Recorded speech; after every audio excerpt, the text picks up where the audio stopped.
दोस्तों, जब तक आप इस वीडियो को देख रहे होंगे तब तक इस दुनिया में लगभग 400 लोगों की डेथ हो चुकी होगी।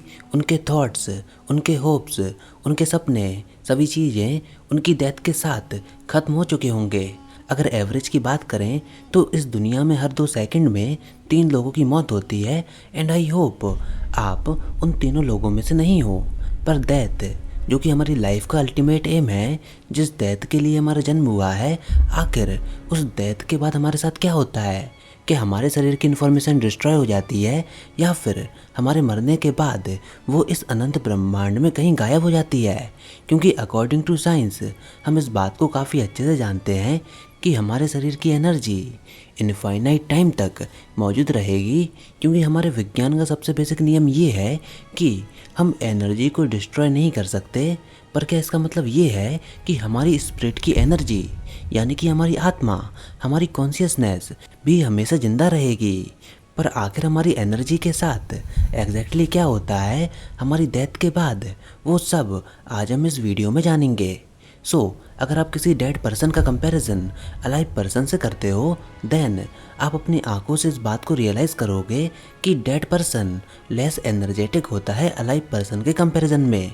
एंड अब आप लोग कहोगे कि ये बात तो बिल्कुल ऑब्वियस है, क्योंकि डेड मीन्स डेड मीन्स उस पर्सन की सारी फिजिकल एक्टिविटीज़ रुक जाती हैं। तो ऑब्वियसली अलाइव पर्सन के कंपैरिजन में वो लेस एनर्जेटिक होगा। पर अब मैं आपको यहाँ पर कुछ अजीबोगरीब बताने वाला हूँ कि आपकी मौत के तुरंत बाद आपके शरीर की एनर्जी के साथ क्या होता है। तो आपकी मौत के बाद आपके शरीर की एनर्जी हायर होगी उस एनर्जी के कंपैरिजन में जब आप अलाइव थे। आपको ये स्टेटमेंट थोड़ी कॉन्ट्राडिक्टरी लग रही होगी, क्योंकि पहले मैंने आपको कुछ और कहा था पर अब मैं आपको कुछ और कह रहा हूँ। तो क्या सही है और क्या गलत है? इसका जवाब जानने के लिए सबसे पहले आपको ये जानना होगा कि आखिर हमारी बॉडी का, हमारे शरीर का एंड इस दुनिया में सभी लिविंग थिंग्स का एनर्जी मैकेनिज्म कैसे काम करता है। क्योंकि एनर्जी ही वो चीज़ है जो कि हर एक लिविंग ऑर्गेनिज्म का फ्यूल है। And without energy no living organism can survive. तो सबसे पहले हम एनर्जी मैकेनिज्म को जानते हैं। तो हमारे ब्रह्मांड में मौजूद एनर्जी और मैटर कभी भी चेंज नहीं होते, हालांकि वो अपने फॉर्म को चेंज करते हैं। एंड यही है थर्मोडायनेमिक्स का फर्स्ट लॉ कि change in energy equal to heat minus work. इस लॉ का इम्प्लीमेंटेशन हमको ये कहता है कि एनर्जी एंड मैटर को हम डिस्ट्रॉय नहीं कर सकते। एनर्जी अपने कई सारे फॉर्म्स में मौजूद हो सकती है और जिस फॉर्म ऑफ एनर्जी से हम ज़्यादा फेमिलियर हैं वो है हीट। वही हीट जो कि आप हर एक गर्म चीज़ से फील करते हो, वही हीट जो कि आप सन से आने वाली रोशनी के द्वारा फील करते हो। पर आखिर आप इस हीट एनर्जी को कैसे फील करते हो? इसका जवाब है कि लाइट के फोटॉन्स आपकी स्किन से टकराते हैं और जो एनर्जी वो फोटोन कैरी करते हैं वो अल्टीमेटली हीट में कन्वर्ट हो जाती है, जो आप अपनी स्किन के द्वारा फील करते हो। यही नहीं, जो लाइट आप अपनी आंखों से देखते हो वो भी उन्हीं फोटॉन्स के द्वारा ट्रिगर की जाती है, जो कि हमारी आईबॉल के पीछे हिट होते हैं, जो कि ट्रिगर करते हैं केमिकल एनर्जी के कन्वर्जन को इलेक्ट्रिकल एनर्जी में आपके ऑप्टिकल नर्व के अंदर। एंड ये इलेक्ट्रिकल सिग्नल आपके ब्रेन के अंदर न्यूरॉन्स तक भेजे जाते हैं और ये न्यूरॉन्स केमिकल एनर्जी को इलेक्ट्रिकल एनर्जी में बदलते हैं, जिसके द्वारा फाइनली आप इस दुनिया की परसेप्शन ऑफ रियलिटी को देख पाते हो। नाउ अब हम इस बात को जानते हैं कि आखिर हमारे शरीर के अंदर की सारी एनर्जी कहाँ है। तो हमारे नर्वस सिस्टम में इलेक्ट्रिकल एनर्जी मौजूद होती है एंड हीट एनर्जी हमारे मसल मूवमेंट के कारण आती है। इलेक्ट्रिकल और हीट एनर्जी हमारे शरीर की टोटल एनर्जी का काफ़ी स्मॉल फ्रैक्शन है, क्योंकि हमारे शरीर की most of the energy store होती है in the form of chemical energy, जो कि स्टोर होती है fats, proteins, carbohydrates, tissues and हमारे फ्लूइड्स के अंदर। तो जब हम जिंदा यानी कि अलाइव होते हैं और अपने काम को कर रहे होते हैं तो कंटिन्यूसली हमारी बॉडी की मूवमेंट के साथ हमारे शरीर की chemical energy continuously kinetic energy and heat energy में कन्वर्ट हो रही होती है। इसी के कारण आप अपने सारे बॉडी के एक्शंस को परफॉर्म कर पाते हो। हमारे शरीर में मूवमेंट हो रहा होता है और ये मूवमेंट इवेंचुअली हीट में कन्वर्ट होता है, क्योंकि हमारे शरीर के हर एक सेल के अंदर एक पावर हाउस मौजूद होता है जिसको हम बोलते हैं माइटोकॉन्ड्रिया। इसके अंदर ग्लूकोज जो आप कैरी करते हो वो एनर्जी में कन्वर्ट होता है एटीपी के फॉर्म में।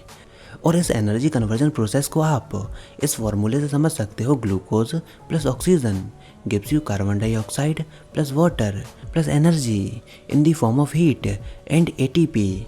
इस इक्वेशन को आप सब अपने बचपन से पढ़ते हुए आ रहे हैं अपनी बायोलॉजी की बुक्स में। अब इस बनी हुई केमिकल एनर्जी का स्मॉल अमाउंट इलेक्ट्रिकल एनर्जी में कन्वर्ट होता है, जो कि आपके नर्वस सिस्टम को चलाता है। सारी chemical energy constantly heat energy में कन्वर्ट हो रही होती है एंड इसको आप हीट कैमरा से डिटेक्ट भी कर सकते हो। अगर आप अपने शरीर को किसी हीट कैमरा से देखो तो आपको इस बात का रियलाइजेशन होगा कि आपका शरीर हर समय हीट को रेडिएट कर रहा होता है, जो कि नॉर्मल आइज से तो हमको दिखाई नहीं देता, पर इसको आप हीट कैमरा से देख सकते हो। हमारा शरीर ही नहीं, हमारी बॉडी ही नहीं, बल्कि इस दुनिया में मौजूद हर एक लिविंग ऑर्गेनिज्म हीट रेडिएट करता है। जब भी हमारा शरीर मसल्स और नर्व्स को चलाने के लिए एनर्जी क्रिएट करता है तो equal amount of chemical energy का लॉस होता है law of conservation of energy के अकॉर्डिंग, जो कि हमारी साइंस की one of the basic rule है कि हम एनर्जी को डिस्ट्रॉय नहीं कर सकते। इसी तरह ये केस मास के साथ भी एप्लीकेबल है, पर एक वैज्ञानिक जिन्होंने एनर्जी और मास को इक्विवेलेंट शो किया वो थे एल्बर्ट आइंस्टीन। पर आखिर आइंस्टीन एनर्जी मास इक्विवेलेंस के रिजल्ट तक कैसे पहुँचे, इसका जवाब आप हमको नीचे कमेंट सेक्शन में लिखकर ज़रूर बताइएगा। कुकू एफएम की audio book the Albert Einstein को सुनने के बाद अगर आप नहीं जानते कि कुकू एफएम क्या है तो ये इंडिया का लीडिंग ऑडियो बुक प्लेटफॉर्म है, जहाँ पर 1000 आवर से भी ज़्यादा का ऑडियो कंटेंट अवेलेबल है and made in India app होने के कारण ज़्यादातर कंटेंट सभी रीजनल लैंग्वेज में अवेलेबल है। एंड अगर आप हमारा कूपन कोड SCM50 यूज़ करते हो तो आपको इंस्टेंट 50% का डिस्काउंट मिल जाएगा एंड इसका ईयरली सब्सक्रिप्शन 199 रुपीज़ के अमेजिंग प्राइस में मिल जाएगा। तो या डिस्क्रिप्शन में दिए गए लिंक से आज ही कुकू एफएम को डाउनलोड करें। अब जिस तरह हम एनर्जी का कन्वर्जन करते हैं उसी तरह अलग अलग ऑर्गेनिज्म भी करते हैं, बट मे बी उनकी एनर्जी कन्वर्जन का फॉर्म डिफरेंट हो, जैसे कि प्लांट्स के केस में।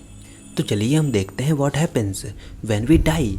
तो जब हमारी डेथ होती है देन हमारे आर्म्स, हमारे लेग्स अपने मूवमेंट को स्टॉप कर देते हैं, हमारा हार्ट बीट नहीं करता, हमारे नर्वस सिस्टम की इलेक्ट्रिकल एनर्जी बंद हो जाती है, हम केमिकल एनर्जी को किसी और फॉर्म ऑफ एनर्जी में कन्वर्ट नहीं कर पाते, हम अपने शरीर के केमिकल स्टोर को यूज़ करने से बचाते हैं, ग्लूकोज अब कंज्यूम नहीं होता। पर जब हम जिंदा होते हैं तो हम अपने केमिकल स्टोर को कंटिन्यूसली यूज़ कर रहे होते हैं, कुछ इस तरह जैसे कोई कार जो कि गैरेज में पार्क होती है उसके पास चलती हुई कार के कंपैरिजन में ज़्यादा फ्यूल होता है। बिल्कुल इसी तरह मरे हुए इंसान के शरीर में जीवित इंसान के कंपैरिजन में ज़्यादा एनर्जी मौजूद होती है। अब चलिए हम कुछ मेटाफिजिकल क्वेश्चंस की ओर बढ़ते हैं। तो मरने के बाद क्या कोई एनर्जी स्पिरिचुअल या फिर कॉन्शियस एनर्जी के फॉर्म में इस दुनिया में मौजूद होती है या नहीं? तो इस दुनिया में मौजूद हर एक प्रकार की एनर्जी, भले ही वो इलेक्ट्रिकल एनर्जी हो, साउंड एनर्जी हो या फिर कोई अननोन फॉर्म ऑफ एनर्जी हो, सभी forms of energy eventually convert हो जाती हैं हीट एनर्जी के फॉर्म में। अब ऐसा मैंने इसलिए बोला क्योंकि ये चीज़ हमारे फिजिक्स के रूल्स कहते हैं कि हर एक एनर्जी का फॉर्म अल्टीमेटली कन्वर्ट हो जाता है हीट एनर्जी के फॉर्म में। अब ये रिलेटेड है थर्मोडायनेमिक्स के सेकंड लॉ के साथ, अकॉर्डिंग टू विच इस ब्रह्मांड की एंट्रोपी और डिसऑर्डरनेस हमेशा बढ़ती रहती है, हमेशा इंक्रीज होती है। एंड इस दुनिया में मौजूद हर एक फॉर्म ऑफ एनर्जी में से जो सबसे डिसऑर्डर्ड फॉर्म ऑफ एनर्जी है वो है हीट। सो फिजिक्स के अकॉर्डिंग हर एक form of energy eventually convert हो जाएगी in the form of heat due to इस डिसऑर्डरनेस नेचर। एंड नाउ हमारे डेथ के बाद भी एनर्जी कंजर्व रहती है एंड डेथ के बाद भी अगर एनर्जी स्पिरिचुअल और कॉन्शियस फॉर्म ऑफ एनर्जी में कन्वर्ट होती भी हो, ऑल्दो जिसके कोई प्रूफ्स नहीं हैं, पर फिर भी अल्टीमेटली लॉ ऑफ नेचर हमेशा यही चाहेगा कि यूनिवर्स की सारी एनर्जी हीट में बदल जाए, जो कि मोस्ट डिसऑर्डर्ड एनर्जी का फॉर्म है। वैसे तो हीट एनर्जी का सबसे डिसऑर्डर्ड फॉर्म है। अगर अननोइंगली एनर्जी का कोई और फॉर्म हीट से भी ज़्यादा डिसऑर्डर हो देन हमारा पूरा यूनिवर्स यही चाहेगा कि यूनिवर्स की सारी एनर्जी उसी डिसऑर्डर्ड फॉर्म ऑफ एनर्जी में कन्वर्ट हो जाए, फिर चाहे भले ही वो स्पिरिचुअल एनर्जी हो या फिर कॉन्शियसनेस एनर्जी, इलेक्ट्रिकल एनर्जी हो या फिर केमिकल एनर्जी। नाउ अब हम लोगों ने काफ़ी सारे एक्सपेरिमेंट किए हैं एनर्जी एंड मास के लॉस को मेजर करने के जब किसी इंसान की डेथ होती है। इस बात को शो करने के लिए कि स्पिरिट ने शरीर को लेफ्ट कर दिया। इन एक्सपेरिमेंट में से सबसे फेमस है 1907 में हुआ डॉक्टर डंकन मैकडॉगल का किया गया एक्सपेरिमेंट, जहाँ पर उन्होंने अपने पेशेंट्स पर एक्सपेरिमेंट किए, अपने उन पेशेंट्स पर जो कि मरने वाले थे, और उन्होंने ये पाया कि उनके पेशेंट के मरने के बाद उनके वेट में 21 ग्राम्स का फ़र्क आया। और उनका ये फेमस एक्सपेरिमेंट जाना जाता है 21 ग्राम्स थ्योरी के नेम से। पर कम डेटा और कम रिपीटेशन की वजह से हम इस एक्सपेरिमेंट पर रिलाई नहीं कर सकते। तो हमारे आज के एविडेंस ये कहते हैं कि कोई spiritual and conscious form of energy नहीं होती है। अगर होती भी हो तो वो डायरेक्टली हीट एनर्जी में कन्वर्ट हो जाती है, जो कि एनर्जी का सबसे डिसऑर्डर्ड फॉर्म है। तो आपका इसके बारे में क्या सोचना है? अपने वैल्यूएबल कमेंट हमको नीचे कमेंट सेक्शन में लिखकर ज़रूर बताइए। इस वीडियो को लाइक कीजिए, अपने दोस्तों के साथ शेयर कीजिए, और अगर आपने हमारा चैनल अभी तक सब्सक्राइब नहीं किया तो इसको सब्सक्राइब कर लीजिए, ताकि आगे आने वाली कोई वीडियोस और अपडेट्स आपसे मिस ना हो पाएँ।